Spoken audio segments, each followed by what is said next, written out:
Om Sai master, Om Sai master, Om Sai master. 2024 సంవత్సరం April నెల 35వ తేదీ.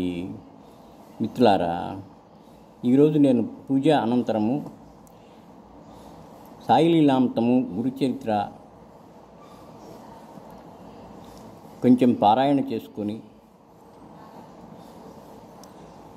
మణిగారు రచించినటువంటి ఓవి టు ఓవి సచ్చరిత్రలో ఇప్పుడు కొంచెం చదువుతాను. శ్రీ గురు చరణం శరణం శరణం శరణం, దత్త గురు చరణం శరణం, సాయి చరణం శరణం శరణం శరణం. మిత్రులారా, 28వ అధ్యాయంలో పేజీ వచ్చింది, 402వ పేజీ. సమర్పించటానికి సిద్ధి వచ్చాడు, కానీ 14 రోజులు గడిచినా వారికి కిచిడీ నివేదన జరగలేదు. వారి సంకల్పం నెరవేరటంతో ఆలస్యం ఆ స్త్రీకి నచ్చలేదు. 15వ రోజున మధ్యాహ్నం ఆమె కిచిడీతో వచ్చింది. అప్పుడు తెరవేసి ఉంది. అప్పటికే బాబా తమ భక్తులతో సహా భోజనానికి కూర్చున్నారు అని ఆమెకు అర్థమైంది. అలా భోజనం చేసే సమయంలో తెరలోపలికి ఎవరు వెళ్ళరు. కానీ ఆ స్త్రీకి ఆతురత నిశ్చింతగా కింద ఉండలేకపోయింది. అసలు అకోలా నుంచి సిద్ధికి ప్రయాణమై వచ్చింది కిచిడీ నైవేద్యం అర్పించే కోరికతోనే కదా. మరి అది నెరవేరకపోతే ఊరికే ఎలా ఉండగలదు?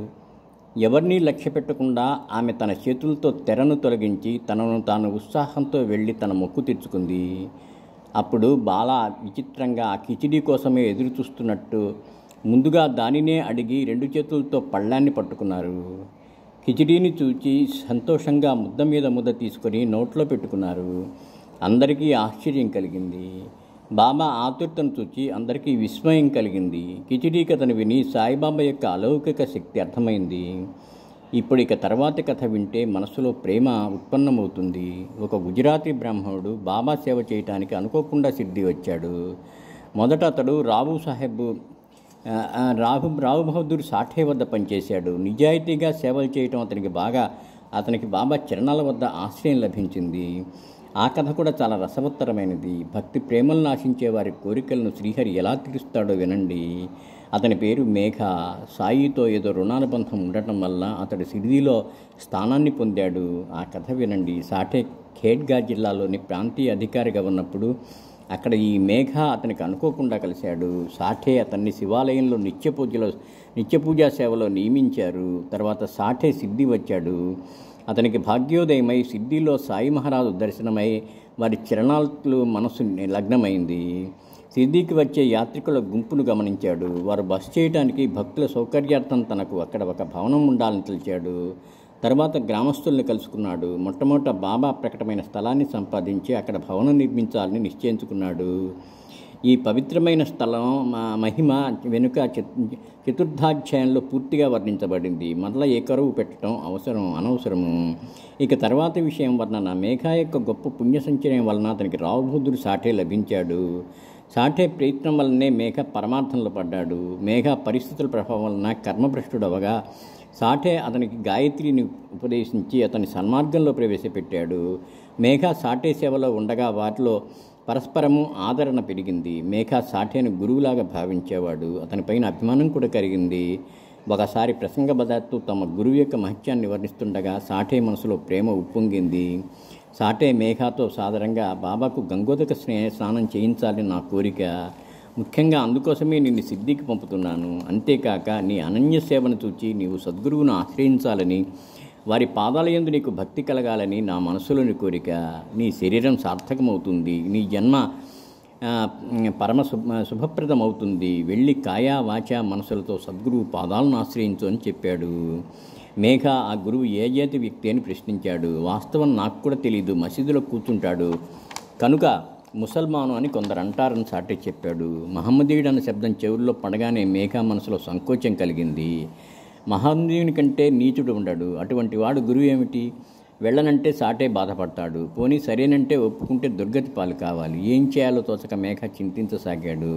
ముందు నుయ్యి వెనుక గొయ్యి వంటి పరిస్థితుల్లో మనసు ఊగిసలాడింది. అయినా సాటే చాలా బలవంత పెట్టగా మేఘ బాబా దర్శనానికి వెళ్ళటానికి నిశ్చయించుకున్నాడు.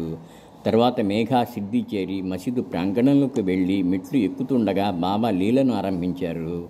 ఉగ్రస్వరూపాన్ని ధరించి చేత్తో రాయి పుచ్చుకొని మెట్లపైన అడుగు పెట్టావంటే ఖబర్దార్ ఇక్కడ మహమ్మదీయుడు ఉన్నాడు, నీవు గొప్ప కులానికి చెందిన బ్రాహ్మణుడవు, నేను నీచుల్లో నీచుండైన యవనుణ్ణి, నీవు అపవిత్రమైపోతావు, వెనక్కు తిరిగి వెళ్ళిపో అన్నారు. అపర ప్రళయరుద్ధిని స్వభావం వంటి బాబా యొక్క ఆ రౌద్ర రూపం చూచేవాళ్లకు వణుకు పుట్టించగా మేఘ వణికిపోయాడు. కానీ ఆ కోపం కేవలం పైపైనే. బాబా అంతరంగంలో దయ ప్రవహిస్తూ ఉంటుంది. నా మనసులోని ఆలోచనలు ఎలా తెలుసుకున్నారు అని మేఘ ఆశ్చర్యంతో చకితుడయ్యాడు. దూరాన ఉన్న ఖేడా జిల్లా ఎక్కడ, ఇంత దూరాన ఉన్న అహ్మద్నగర్ ఎక్కడ, సంశయాలతో నిండిన నా మనస్సును బయట పెట్టడానికి బాబా కోపం అని అనుకున్నాడు. బాబా కొట్టాలని ముందుకు వస్తుంటే ధైర్యం సడిలిపోయి మేఘ ముందుకు వెళ్ళే సాహసం చేయలేక ఒక్కో అడుగు వెనక్కి వేశాడు. తర్వాత మేఘ కొంతకాలం సిద్ధిలో ఉన్నాడు. బాబా యొక్క స్వభావాన్ని గమనించి శక్త్యానుసారంగా సేవ చేస్తూ ఉండేవాడు. కానీ అతనికి బాబా పైన దృఢ విశ్వాసం కుదరలేదు కనుక తర్వాత ఇంటికి వెళ్ళిపోయాడు. అక్కడ జ్వరంతో మంచాన పడ్డాడు. బాబాపై నిధిధ్యాసతో అభిమానం పెరగ్గా మరల సిద్ధి వచ్చాడు. మరలా తిరిగి వచ్చి మేఘ అక్కడే సంతోషంగా ఉన్నాడు. సాయిబాబా చరణాల యందు భక్తిభావం పెంపొందింది. సాయికి అనన్యభక్తుడయ్యాడు. అతనికి సాయియే ఏకైక దైవం. మేఘ మొదటి నుంచి శివభక్తుడు. సాయి పాదాల యందు అనురక్తుడై సాయిని శంకర్ని వలె భావించేవాడు. సాయియే అతని ఉమానాథుడు. అతడు అహర్నిశలు సాయి శంకర్ అనే నామాన్ని ఘోషించేవాడు. దాంతో అతని మనసు కల్మషరహితమైపోయింది. అతని బుద్ధి తదాకారమైంది. అతడు సాయికి అనన్యభక్తుడై సాయిని ప్రత్యక్ష శంకర్ని వలె భావించేవాడు. శంకర శంకర నోటితో గట్టిగా పలికేవాడు. ఇతర దేవతలను ఒప్పుకునేవాడు కాదు. సాయియే అతని దేవతార్చన. సాయియే అతని గిరిజారమణుడు. అదే దృఢ విశ్వాసంతో మేఘ ఎల్లప్పుడూ ప్రసన్నంగా ఉండేవాడు. శంకర్నికి బిల్వదళాల ప్రీతి, కానీ సిద్ధిలో బిల్వవృక్షం లేదు. దానికోసం మేఘ 2-3 మైళ్ళ దూరం వెళ్ళి తన కోరికను నెరవేర్చుకునేవాడు. చక్కగా పూజ చేయాలన్న తన మనసులోని కోరికను తీర్చుకుని సంతృప్తి చెందడానికి బిల్వపత్రి కోసం 1.5 కోసుల దూరం ఏమిటి, పర్వతాలను కూడా దాటగలిగేవాడు. ఎంతో దూరం నుంచి బిల్వపత్రిని తెచ్చి పూజా సామగ్రిలో ఉంచి గ్రామదేవతలను వరుసగా విధిపూర్వకంగా పూజించేవాడు. అదంతా ముగిశాక వెంటనే మసీదుకి వెళ్ళి ప్రేమపూర్వకంగా బాబా ఆసనానికి నమస్కరించి వారి పాద సంవహనం చేసి వగైరా చేసి ముందు వారి పాదతీర్థం సేవించేవాడు. మేఘా యొక్క మరొక కథ వింటే ఆనందం కలుగుతుంది. శ్రీ సాయినాథ్ మహారాజ్ కీ జై, భరద్వాజ్ మహారాజ్ కీ జై, గురుదేవ దత్త కీ జై. శ్రీ గురు చరణం శరణం శరణం శరణం, దత్త గురు చరణం శరణం శరణం శరణం, సాయి చరణం శరణం శరణం శరణం. మిత్రులారా, మణిగారు మరాఠీలోంచి తిరిగించినటువంటి సాయి సచ్చరిత్ర ఓవి టు ఓవి 800 పేజీల పుస్తకం విస్తారంగా ఉంటుంది. చాలా బాగుంటుంది. ప్రతి వాక్యము ఒళ్ళు పులకించి భక్తిభావంతో నిండుతుంది. శ్రీ సాయినాథ్ మహారాజ్ కీ జై, భరద్వాజ మహారాజ్ కీ జై, గురుదేవ దత్త కీ జై. శ్రీ గురు చరణం శరణం శరణం శరణం, దత్త గురు చరణం శరణం శరణం, సాయి చరణం శరణం శరణం శరణం.